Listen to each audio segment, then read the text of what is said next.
Hi everyone, welcome back to JPWHUTV. This is a live podcast with the Ulster Hammer, as is known on Twitter, better known to the rest of his family as Ben Housel. I think you pronounced that, isn't it, mate? Yeah, Harshaw, yeah. Oh, sure. Yeah, apologies. It's the English and Irish versions, I suppose. So basically, Ben, tell us how you got into West Ham. Yeah, well, cheers for having me on. Well, basically, growing up here in Northern Ireland, Belfast, everybody is Manchester United, Liverpool, Arsenal. So I wanted to be a little bit different. Went for West Ham. I put a lot of it down to I'm a big Northern Ireland fan, and I was just thinking about it the other day. West Ham actually have had quite a lot of links with Northern Ireland, especially when I was growing up with Stevie Lomas, Michael Hughes, George McCartney, Kevin Horlock. And of course the goal machine that is Ian Dowie. So so that's I think that's been a big part in it as well. But yeah, so I just got into them and then basically fell in love with the club and started going to games, and that was it. It was fixed. So yeah. I know what you mean, mate. I mean, George McCartney for me was one of my favourites under the before we got relegated last time. He was one of my. I'm ashamed. To be honest, I'm kind of ashamed that we let him go in some regards. I know the reasons why, but he's one of those sort of players that I kind of think, well, how would he be if we still kept hold of him?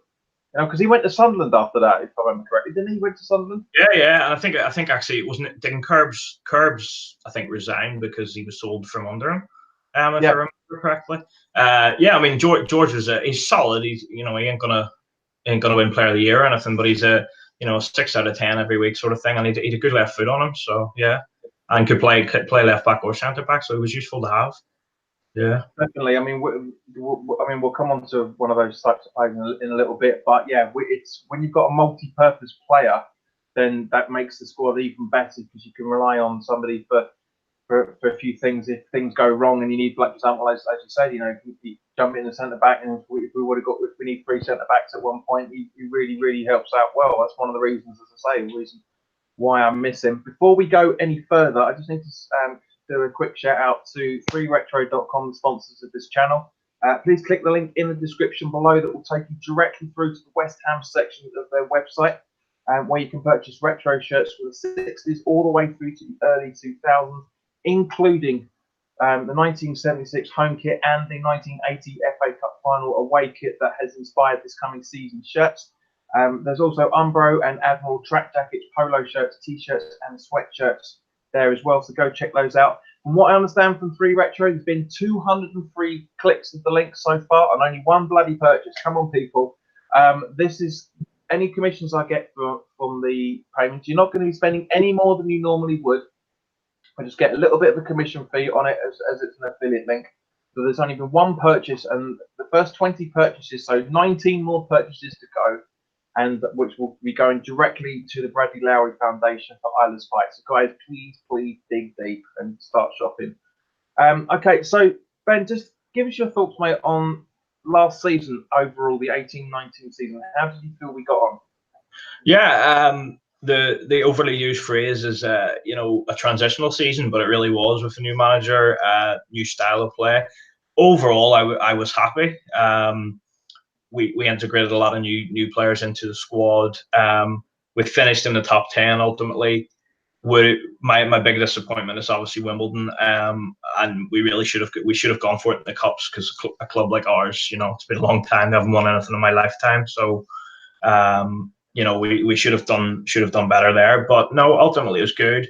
It was the season of Declan Rice really getting into the team and establishing himself. So no, it was good. On for the most part, yeah. Right, so you come on to a question I wanted to ask you. Your thoughts on Declan Rice and his international decision? What are your thoughts on that? I'm a Northern Ireland fan, so I'm absolutely delighted that he left Republic. So, to be honest, but no, at the end of the day, he's English. He was born in England, and he should play for England, as far as I'm concerned. So, yeah, I'm happy. Agreed. And Ben, just noticing on the video link, tell us about your bedspread there. That looks pretty cool. Oh yes, it's actually a blanket that my wife made me. I can't say we can get it, but it's all my sort of old West Ham shirts. and scarves sort of cut up and made into a blanket. So it's yeah, it's pretty cool. I don't know, can you see it right? It's hard. Hang on, keep it still for a minute, mate. Keep it still for a second. That looks cool. I like that. So yeah, no, it's pretty cool. It's a good memory in that. So unfortunately, that was maybe the shirt when it was a couple of sizes down and it won't fit me anymore. So I don't know how that goes. But yeah. Well, Joan, a long time supporter of the channels in the chat, mate. So Joan, you've got a challenge. If you've got a fella that you love, then if he's a West Ham supporter, then I'm sure he would absolutely love something very similar to that. Talk to him, Joan. Talk to him. But just going back to West Ham's season just gone, yeah, I think we did really, really well. To be honest with you, I said at the start, right at the start, once the summer transfer window closed, I said we'll finish 10th, maybe 9th at a push, and I was absolutely right with that. Well, yeah, so as I said, 11th, maybe 10th, and 9th definitely if we were very, very lucky. I mean, it was, I think 7th was an ambitious call by the majority of the support, purely going on Pellegrini's record. He's, with the exception of his early career, he's had very, very good squads to come into. Not I'm saying that our squad was shit in any shape or form, but it's his first season. He's at a normal so-called football club now, where he's not got a Galactico of players on his book like he had at Man City, and then when he was able to Villarreal and Real Madrid and all that sort of stuff. So I'm happy. I'm very, very happy with how last season went. So Ben, because obviously there's been a few tumultuous things happening in the last couple of weeks. What are your thoughts on the transfer window so far, going right back from the start, before the window actually opened, when we released Andy Carroll, Adrian, etc. Well, Andy Carroll, he had to go. Unfortunately, it would if it could have worked out, he could have got him on the pitch. He's a great player to have, but the wages over the years, I mean, it speaks for itself. He just had to go. A lot of people will actually, given our our current situation, a lot of people probably disagree, but I probably wouldn't have let Perez go just as cheaply.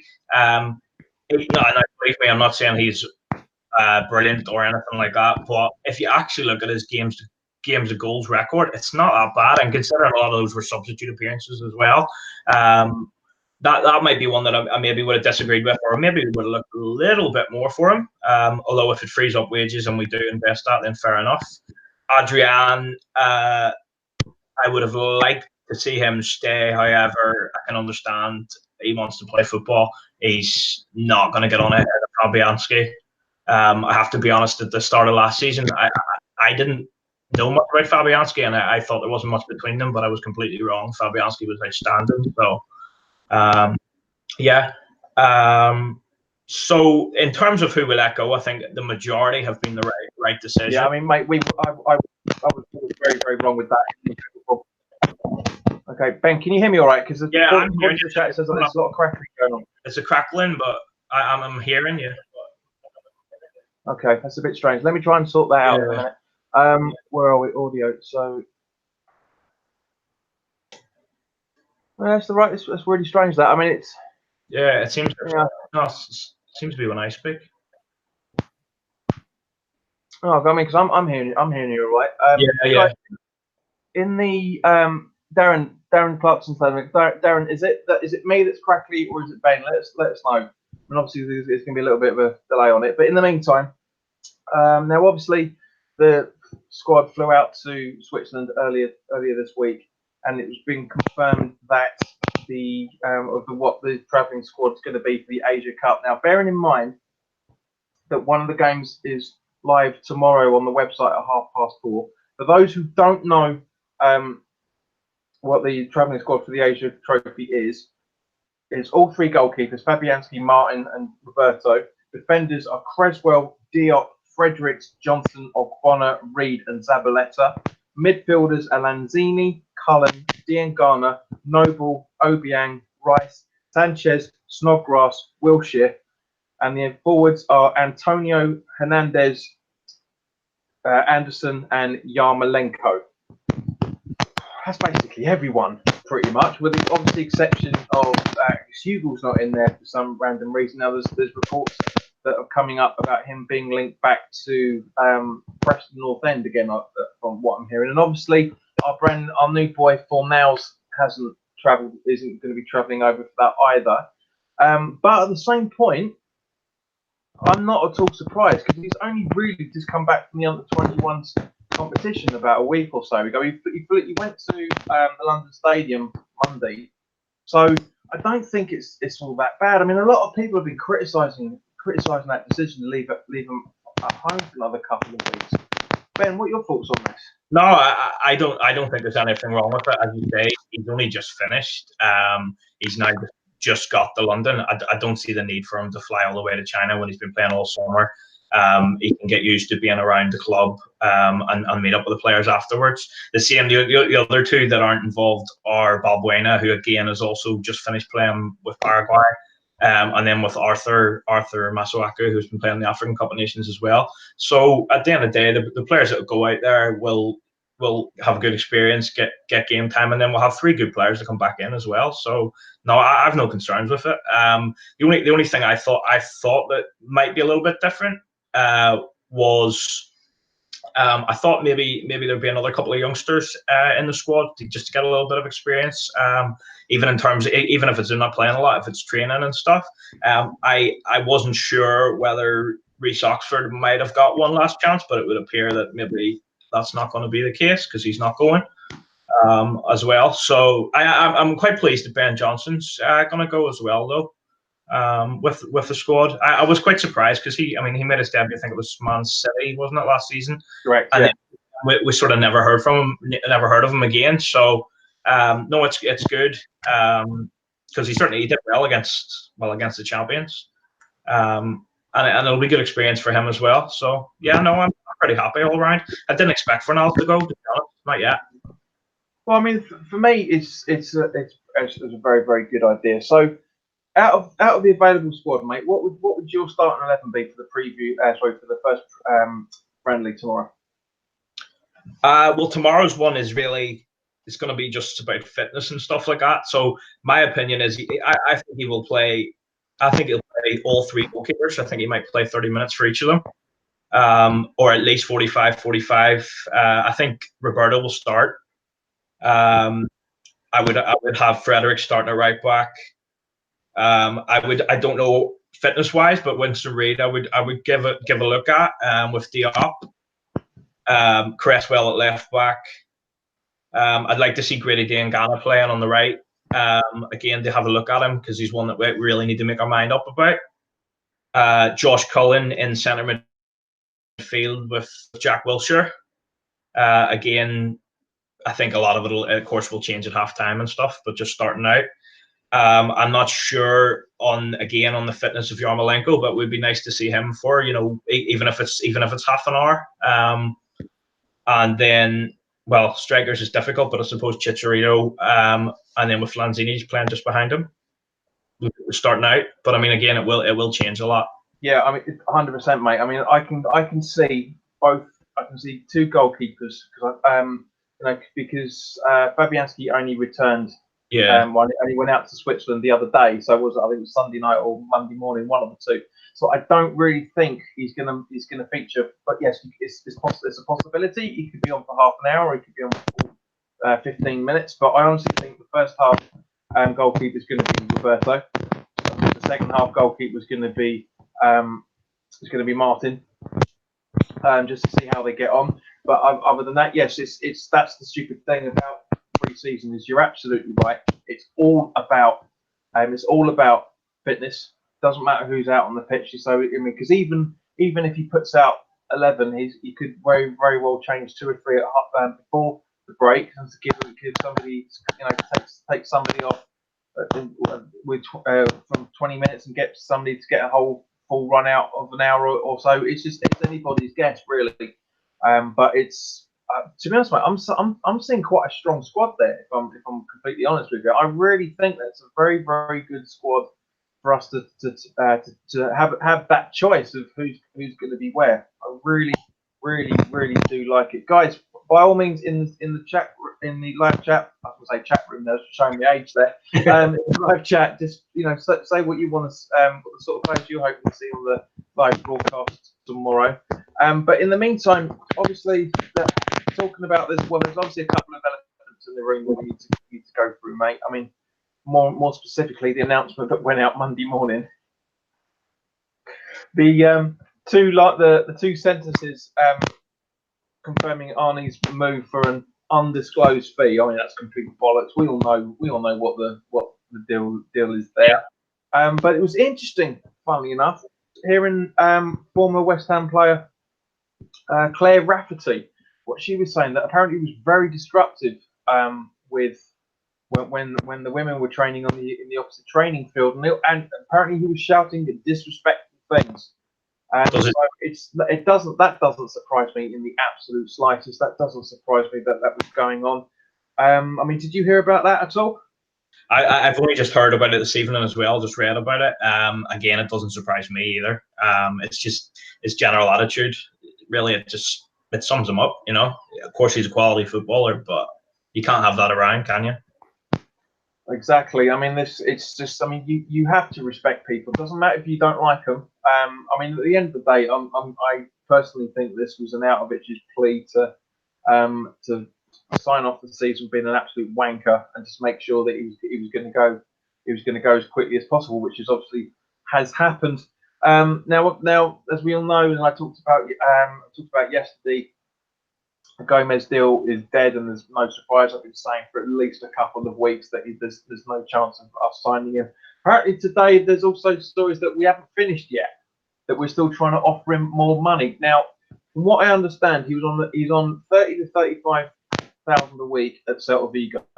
We offered him double his wages, and he's went, no, I'm still looking to stay in Spain. I want to play in the league still. So fair play to him. I absolutely admire him for that. We don't get to see that in any shape or form with footballers anymore. But more that's come out earlier today was the fact that we've gone into quadruple his wages to get him to be the highest earner at the club. Are they really, really that desperate to get this player in? I mean, Ben, what are your thoughts on the whole Gomez thing? I think it's a joke. I mean, as you say, I can't fault the fella at all. It's the opposite of Arnautovic. He's been offered to play not Champions League football, so at this stage, a lesser club, because we don't have Champions League football, for double money. But he said no. I want to do what's right for my career. So you can't fault him. And I think we're showing our desperation by going back again. He's given us his answer. He said no. We've got to move on. It would have been wonderful to get him, but I mean, I think we all saw this weeks ago. He wants to play Champions League. He wants to stay in Spain. Good luck to him. Definitely, man. I mean, at the end of the day, if you want certain things, then you go for certain clubs. It's as simple as that. It's an old school transfer from one side of the things. Now, Tim from American Hammers TV is is watching, and he's talking in the live chat. Hi, Tim. He absolutely loves when I go on a rant. And so, Tim, get ready. There's a rant coming. Basically, because I am getting absolutely sick and tired of seeing stuff on social media where fans, for lack of a better way of putting it, fans just lose their shit. They just don't let go. They blame the board for not getting Gomez through. At the end of the day, he stuck to his principles. I admire the man for that. But not only that Anderson and Ogbonna have wished Marko Arnautovic well on their respective Instagram accounts. What's the problem? I really don't understand why people are having literally message him saying, guys, why are you doing this? Why are you wishing him well? They've known the bloke for 2 years. Their Instagram accounts, as far as I'm concerned, are their personal accounts because they're not related to the club in any shape or form. This is what bugs me about modern day society, is that there is no freedom of speech. People have the explicit right to have the conversations that you and I are having now. They have the explicit right to tweet and put up on Instagram whatever they want. Yes, you can disagree with what they're doing, but don't fucking have a go at them. Don't just try and bring them down just because they're saying somebody that we don't like, wishing him well for the future. He's a work colleague. It just really gets me. It really, really gets me. Especially with bearing in mind how things were going up until the season, which we'll come on to in a moment, where people are saying, "Oh, mug off, Gomez. Haller's a better signing." Blah blah blah. I mean, Ben, you'll know this, mate. I hardly ever tweet. I mean, this is how we got chatting for you to come on the channels. The majority of the tweets I send out are promoting the videos and who's coming up and what I'm doing and all that sort of stuff. But Ben, what are your thoughts on this? No, I agree with you. The problem with Twitter is, like, everyone has an opinion. Everyone's entitled to have an opinion. I might not agree with people, but it becomes abusive, and it becomes that, I've said something and you might not agree. That's fine, but it doesn't have to become personal. You don't have to attack that person. It's back to the same thing as, Ogbonna. If he wants to wish well, like you said, to a work colleague, I mean, fair enough. Let him do it. Let him live his life. Well, as far as I'm concerned, West Ham United are bigger than Marko Arnautovic. West Ham United are bigger than Gomez, and we always will be. So let's not get caught up. They're not part of us. They're not part of West Ham anymore. They're gone. All right, let's focus on West Ham. Let's focus on now. Okay, let's move forward. Not look at the past angrily. Exactly, and this is the whole point. I guarantee these are the same people that will say, if somebody criticises them for saying what they're saying, say, "Well, this is my Twitter account, or this is my Instagram account. I can put up or say whatever I want." Well, in that case, don't be a hypocrite and criticise somebody for doing what you want. We're already doing yourself. It really winds me right up. But the great thing, one thing I absolutely love, as we touched on today, is that apparently we are going to be very, very close, if it hasn't already happened, as we are being linked with a £40 million, so I think it's 45 million euros and 40 million pound bid for Sebastian Haller. I don't know a lot about this geezer, because I know that this has been a fan favourite for a good week or so. But his stats for last season, as we were talking about, Ben, before we went live, 15 goals in 29 appearances. And not all of those appearances were in the starting 11 either. I think he had about 10, 12 sub bench appearances as well, and 9 assists we were talking about earlier as well. Yeah. This is a prime example. This is the striker that we should have really been focusing our attention on. And I kind of think that this is exactly what's happened. This is Huselos doing doing this behind the scenes, while we're trying to sort the Gomez and Rondon stuff out. Rondon, I can understand, he's 30 in a few weeks' time. The whole point of Pellegrini coming in is to lay down the foundations of something to move forward, not the instant quick fix that we are always linked with. Joan has said in the live chat that Haller is a monster, so I'll take your word for that one, Joan. But yeah, what were your thoughts about this when this broke earlier this evening? Oh, it's exciting, and I think it's the type of player that we should be going for. Gomez was ambitious; it didn't work out. Now, the good thing it shows with Huselos, and with the way the club is moving now, is that it used to be where we would miss out on one target and we'd be scratching our head going, what are we going to do? Who are we going to go after? And end up re-signing Cotton Cole again. Now we've got it. This hasn't happened. Realistically, Gomez, we move on. This is our next target. He's a good target. It's not a oh, we must get someone, let's sign, Jordan Hugill. So it's positive. If we could get him, I be honest, I don't know a massive amount about him. I'm going by those stats. I'm going by what I'm hearing, but it definitely be a positive sign. And with the creativity that we have in that midfield, he seems like the type of striker that would really thrive off that. So, go for it. Well, definitely, mate. And obviously, this, because of what happened with Arnie, and I said it a week or so ago, this could be Hernandez's time to shine. So having a player with Haller as the number one striker, I know everyone's again losing their shit because Hernandez is being given the number 9 shirt. I mean, at the end of the day, my thoughts on it is I don't care, to be honest with you. This is his last season. He's the only comparable Premier League striker we've got on the books. What is again? It goes back to social media stuff, man. What is everybody's problem with the fact that we have given him the number 9 shirt? He's a striker. All right, he's not the best of strikers. He's not exactly the most competent of strikers, but he's a damn sight better than what we've got in Hugo, and obviously Zonde Silva technically is more of an attacking midfielder rather than an actual out striker. But it's no reaction. Sorry, Ben, say again. I'm just saying it's another total overreaction. Listen, if he's got one more, if he's going to stay for one more season, he can put the ball in the net. If he wants to wear number 9, he wants to wear number 9. No one else is wearing it. I'm happy enough. I don't care what number he wears, as long as he's on the pitch, he's giving his all for West Ham. That's all I care about. Exactly. I mean, it's just I just don't understand the mentality of some people. I really, really don't. But I'm going to try and keep the rants down to the bare minimum. Now, obviously, there's rumours about us going for Perisic. I mean, X is probably talking about it right now on the live radio show that he'll be doing at the minute. But he's confirmed on more than one occasion the Perisic deal is not going to happen.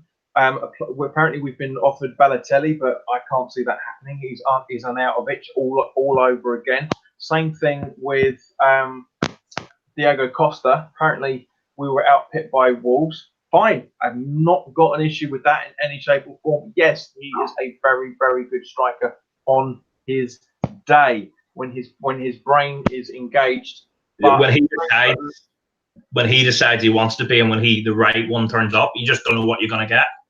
And we've got rid of him now, so no thanks. Yeah, 100%, mate. I mean, as I say, we've just got rid of an attacking midfielder, stroke centre forward that thinks he's the dog's bollocks. So we're really going to try and bring in 2? Really, really can't see it in any shape or form. Brighton are apparently the favourites to sign Isaac Hayden from Newcastle. What did you think of the Hayden leaks the last 5 or 6 weeks? I think he's a decent player, I do. But to be honest with you, does he give you much more than Obiang? He's decent. Obiang's decent. It's not to me. It's not money well spent. If that's what we're gonna do, wouldn't be totally against it. But is it better than what we have? I don't personally think so. No, I agreed, mate. And Tim's saying in the live chat that he'd take the risk on the free. Yeah, fine. It's your opinion, mate. I don't agree with it, but there you go. That's your opinion. I'm not going to argue about it in any shape or form. One player that I'm still into, I do want to see, but I don't.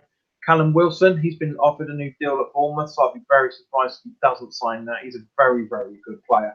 Just his injury record is just a bit of a worry for me. But at the same point, he's had 2 full seasons, played very well for England in the international games. So it's yeah. But as I say, it's just my thoughts on that. Obviously, we talked about Rondon. Obviously, we pulled out of that yesterday.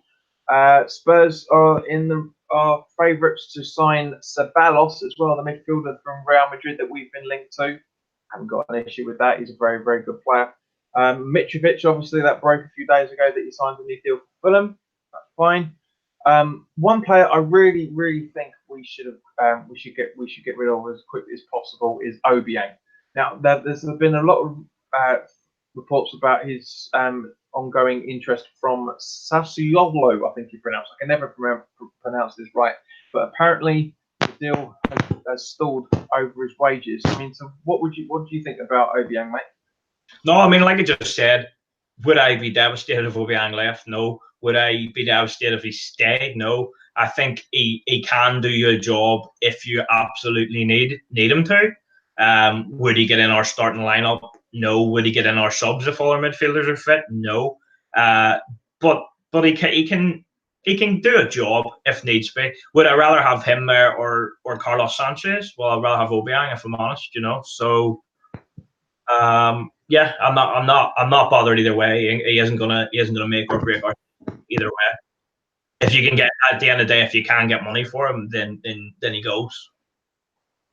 Definitely, mate. I mean, at the end of the day, I mean, it's the same with all the players, to be honest with you. I mean, the funny thing about this now is that I mean, Ben, I don't know if what your thoughts are going to be on this, but for me, I kind of think we've got a squad now that there's not many out of the usual 18, 19 that are picked every week that we would sell now. That's the good thing about it. We've got a very, very good core of footballers now. I mean, okay, yes, you've got your fringe players like Hugill, and even the likes of sometimes Ryan Fredericks his name's been bounced about a few times. And obviously, we got rid of Perez earlier, right at the start of the window as well. But there's not many people I would sit there thinking, actually, he doesn't deserve to be on the bench, or he doesn't deserve to be in the starting 11. I mean, what are your thoughts on the current squad, mate, in general? No, that's a good thing. That's what I feel like has been one of the biggest steps forward in the club in the last year or so since Pellegrini's come in. He's built a squad. We have if we get an injury now, with the exception of we've already talked about strikers, but we have. I think Fredericks is good right back. If he's injured, Zabaleta will still do your job. Same as centre back now. I know he hasn't played for ages, but if needed, Winston Reid could do you a very good job. So we have a squad now that you'd be happy with, and there isn't many players that I would say he's terrible, we must sell him. You'd be happy enough with the majority of the squad. It's just now about adding a little bit more quality on top of it. So no, I'm happy, and I think it's been a big credit to Pellegrini that he has put in those players and the likes of and I mean, I'll admit too, like a year ago, if you told me Snodgrass was going to be signing a new contract, I'd say, what are you on? But again, he's a quality squad player. Should he be starting? No, but he doesn't let you down, and you're not afraid of bringing him on if you need to. So no, I'm happy with the squad. We need certain areas which we all know, but we're trying to address that. 100%, mate. I mean, with Snodgrass, I love the bloke. I criticised him a lot season before. The 2 seasons before the season just gone, because he was awful, absolutely terrible. Went down to Villa, absolutely redeemed himself, came back and continued that form last season, and season just gone. And as a result, got an extension on his contract for a year, I think it was, just purely on that, and that shows what the mindset of Pellegrini. He's the perfect fit for me as far as I'm concerned. Not saying that he's the perfect manager to get us into the top 4. Can't see it. I don't think he'll be there long enough for us to be able to have that quality. But one thing I love about Pellegrini is the fact that he doesn't panic, which panics our supporters. He doesn't make panic buys. But he does his research. He makes his decisions. Not just in the transfer windows as well, and what he recommends to Huselos and Sullivan, but his analysis of the game.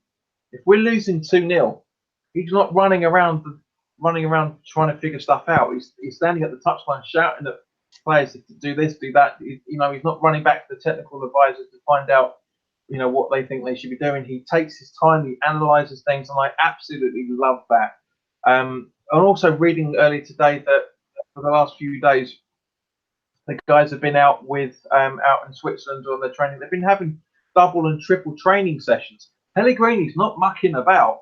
He wants them to be at their absolute peak perfection before the season starts, and that's exactly what a decent manager, what a decent manager wants, and a decent manager expects, and a decent manager asks for his players, and that's why I think that we've got him for the long run. I did say when he was appointed around about this time last year that I thought it was a short to medium term appointment, because he's only a few years away from retirement. I'm very, very glad last season that he joked that he's got another 10 years left in him. I'll be happy for him to have that length of time. It'd be nice to have a manager in more than 3 seasons, obviously with the exception of Allardyce. But it's just, for me, I really, really love what Pellegrini is trying to do to West Ham. I said it last year as well, but he's dragging the club into the 21st century. He's trying to get David Sullivan's mind out of Del Boy. Just pay the money. Stop fucking about. We haven't got a lot of money. But we never have had a lot of money. The only reason why we splurged last season was because we saved for a couple of seasons, or at least a couple of windows. and as a result, we splurge, and there's a very, very good chance that we're going to do the same for this coming season. We're going to save up. There is talk that the money that went to Arnie's sale has gone on to pay off for Now's. Understandable. That's around about the same sort of value. I can see why people have been coming to that decision a lot, because, as I say, it's just the maths are there 100%. But we've got, where are we? It's the 10th of July now, so the window finishes on the 10th, on the 9th of or 8th of August, or 7th of August, roundabout. Anyway, towards the end of the first week of August, and I'm not panicking. I'm really, really not panicking. So, Ben, what are you hoping over for the next 4 weeks of what's going to happen? Yeah, no, I just wanted to touch what you were saying on Pellegrini there, just quickly. What you were saying there, I agree with. You feel the difference with Pellegrini is I feel like he's managing the club. He's not managing the team, and some managers are so short term. He's overseeing, he's integrating young players. He's brought a whole new level of professionalism, which we really needed after after Slaven and after the state we were in then. And what you were saying about he doesn't panic when he's 2-0 down, I think he fully believes in the system and he believes in the work he's done. I mean, a manager's job is done by the time the players are out on that pitch, other than substitutions, of course. He doesn't need to be ranting and raving. They don't need to hear from him. They should have done the work during the week and heard from him during the week. And he trusts it and he believes in it. And the fact that, like, again, on Snodgrass, the fact that he gives Snodgrass a new contract, is he the best technical footballer in the world? No, but he's rewarding someone who works his socks off. And what does that show those young players? Yes, the ability helps, but give your all, be professional, work hard, So he's taking us to a new level. And as you say, if he goes another 10 years, I'd be absolutely delighted, as long as things keep progressing in the right way. But sorry, so as you were saying, for the next 3 or 4 weeks while the window's open, we need strikers, as we know. We're working on that. And it's about trying to get at least one of those in, the right one, but get them in as soon as possible so that they're working with the squad, so that come the start of the season we can hit the ground running. Last couple of seasons we've ended up losing our first 4 last year and 3 the year before, and it's hurt us in the long run. So to get that togetherness, to play and to be ready come the start of the season, maybe with the exception of after the match. I don't think it matters when you play them. Yeah, I mean, you're right, mate. That's that. I mean, obviously, that is the one key area that we need to bring in at least 3, because there was a story that was floating around earlier that we've promised Hernandez to, what was it? This wasn't Florentina, but it was on a very, very unpronounceable name in the Spanish league, I think it was. So if that story is true, then yes, we've got a hell of a lot of work ahead of us in the next 4 weeks. But I'm confident that Huselos and Pellegrini are going to tide us through. They're going to get us to do exactly what we need to do. I'm very, very happy with that. One other thing I wanted to get your thoughts on, mate, because this made me laugh when I read this the other day. I always try and finish a conversation on a high point. Is that the board are looking to try and increase the capacity of the London Stadium again, because obviously we went from 54,000 to 60,000 in January, and they're now trying to get another 2,500 extra seats in the stadium to push it up to basically more than Spurs' capacity, basically, which is. So the count is looking at 438 seats more than Spurs. Now, one question I didn't ask you, Ben, which I should have done, and I didn't make any notes on, unfortunately, was did you ever get to go to the bowling? Been so. Oh yeah. Oh no. I actually went to university and stuff in England as well. So no, I had a season ticket and stuff, and I went quite a lot. And I went to quite a lot of away games as well. I've just actually moved back. I lived the last 6 years in America, so obviously I didn't get to go as much then. But yeah, prior to that, yeah, I was going all the time. Yeah. Brilliant. So when did you stop going in that case? Well, I went the last season of I came back from America to go to like a couple of games the last season of the bowling. So that was the last time that I've been. But yeah, but I watch all games and that, you know. So have you ever had a chance over the last 2 years to get down to the London Stadium for any games? It's the London Stadium. I just can't warm to it, and I'll go away games, but I can't go to it. I just don't agree with us being there with the stadium. It's not for me. Yeah, I know what you mean, mate. I mean, I was the same because I went to the very, very, very first London Stadium game, which not the friendly that was the big opening ceremony. I mean, I went to the very first one, which was the European game, yeah. Yeah, and I had to sit up because my season ticket in the bowling is the same location as it is now in the Bobby Moore lower, but I had to sit in the North Bank upper for that European game when Baguli made his debut. What's the game that guy had? And my because I couldn't get my seat because my seat wasn't ready. It was literally being built that within that week, so that was a real shame. But my first thoughts on there was great. The view from the upper section was just brilliant. I thought this is going to be great. Got to come to the actual official opening of the stadium. Wasn't impressed. View was a lot better, a hell of a lot better. The bowling, when it used to come to the second half, me and my mates around me, we literally had to duck under the bloody crossbar to see what was going on.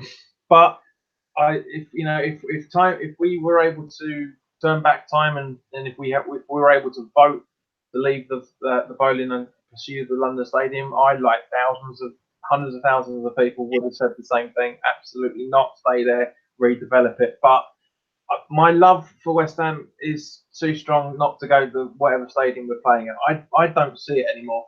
I don't see the gantry problems with the tarpaulin over all the seats and everything. I just don't see it. I really don't. But at the same point, it's funny how people do say, especially when we've won very, very good games, like for example the games where we beat Spurs at home, where we beat Man United last season, people don't seem to complain about the stadium when we're winning. So for me, the quality of football's got nothing to do with the stadium. But it's not. Yeah. I've said it on many occasions. No, like I say, it's about opinions. I completely respect that. To me, I'll hate the stadium whether we win. I'll hate the stadium whether we lose. I love the club. I love the team, and I will always support them. I was against the stadium move from the get go, and I remain to be changed on that. But you know, I love West Ham. I watch, I listen, I'll go to away games and stuff. I just can't stomach it just yet.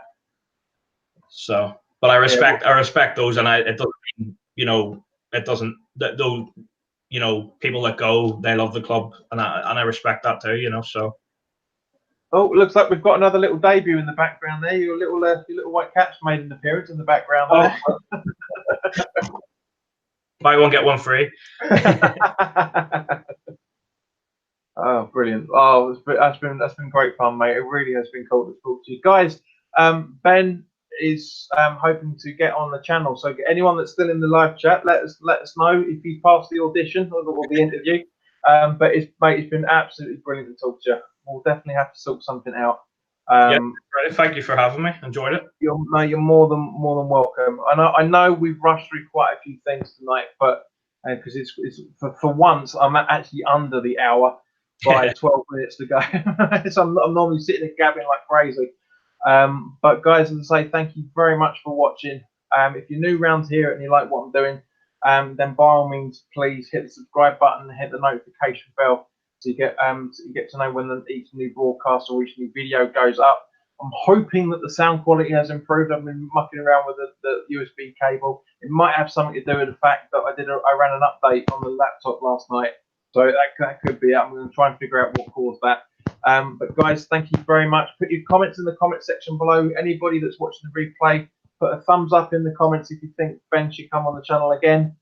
I was going to say, put a dislike on the video, but I'll probably get too many dislikes. Unfortunately, I'm trying to keep those down to a minimum. There's always one little sod that I get one dislike. The only other video I've done so far that's had more than one dislike was when I talked about the Sonos situation. Actually, before we go, mate, let me know your thoughts on what's on that whole situation with this Socios app. I think the same as most people. It's a disgrace, to be honest with you. All this more than a fan. We're fans. You don't pay. You know, that's part of my problem with it all. We're customers these days. You know, there's plenty of platforms for us to say how we feel and discuss what we want without paying money. And the club should know better, really. Yeah, I mean, I agree, mate. I mean, sometimes if you read some, there was a document that came out from Ulster yesterday or Monday, one of the two. Yeah. They were saying about the ongoing problems with the stewards, and some people aren't treated like their customers at all. But it's nothing to do with the stadium. It's down. I mean, I've been to some away games where we've had some horrific stewarding, absolutely terrible. But anyway, we'll save that for another time. I can imagine. But guys, I say thank you very much for watching. Enjoy the rest of your week, and I will see you very soon.